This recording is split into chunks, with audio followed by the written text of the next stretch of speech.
Hello నమస్తే welcome to our channel. ఈరోజైతే capsicum తర్వాత ఆలు రెండింటి కాంబినేషన్లో కర్రీ అయితే సూపర్ టేస్టీగా ఉంటుంది. ఎక్కువ మసాలాలు వేయకుండా ఇలా 2 టమాటాలు, ఒక ఆలు, ఒక 4 క్యాప్సికమ్తో కర్రీ అయితే ప్రిపేర్ చేస్తున్నాను. ఇందులో ఉల్లిపాయ కూడా నేను వేయటం లేదు.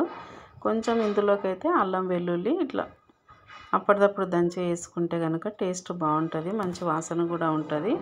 ఇప్పుడు వీటన్నింటినైతే శుభ్రంగా కడిగి పెట్టేసినాను కదా. ఇప్పుడు పొట్టు తీసేసి మనకు కావాల్సిన సైజులో ఇలా కట్ చేసుకోవాలి. నేనైతే ఈ విధంగా కట్ చేసుకున్నాను ఆలూని, క్యాప్సికమ్ ఏమో తొందరగా ఉడికిపోతుంది, ఆలు కొంచెం ఉడకదు కదా.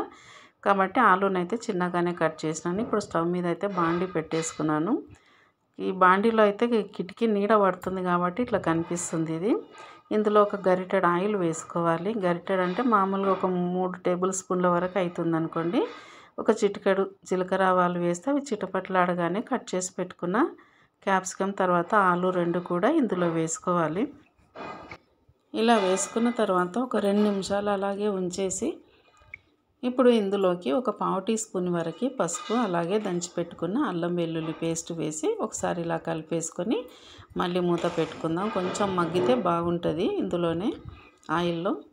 ఇంక ఇప్పుడైతే దీనిలోకి అయితే ఉప్పు సరిపడా వేసుకుందాం. ఒక 3/4 టీ స్పూన్ వరకు ఉప్పు అయితే వేసుకున్నాను. తర్వాత కారం కూడా ఒక టేబుల్ స్పూన్లో ఒక 1/3 వంతు వరకు వేసుకున్నాం. మేము కొంచెం ఏజ్డ్ పర్సన్ కాబట్టి ఇంకా కారం ఉప్పు అనేది ఎక్కువ లేకుండా, మరీ ఎక్కువ మసాలాలు లేకుండా ఈ విధంగా అయితే ప్రిపేర్ చేస్తున్నాను నేను. అంటే ఇప్పుడు అన్నంలోకి ఇలా కలుపుకొని తింటే బాగుంటుంది. ఇందులోకి ఒక 2 టమాటాలు మీడియం సైజు కట్ చేసి ఇందులో వేసుకోవాలి. వేసుకున్న తర్వాత వీటిని కొంచెం మూత పెడితే టమాటాలు అనేవి ఈ కర్రీలో మగ్గిపోయి టేస్ట్ అనేది బాగా వస్తుంది. ఇంకా దీనికోసం అయితే నేను ధనియా పౌడర్ కూడా ఒక టీ స్పూన్ వరకు వేసుకున్నాను. ఇంకా ఏ మసాలాలు వేయలేదు.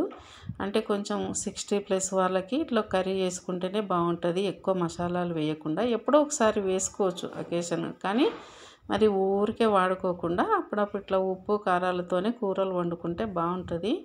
ఇంకా నాకు తెలిసి ఇందులోకి కూడా కొంచెం కారం ఎక్కువే పడ్డట్టు అనిపిస్తుంది.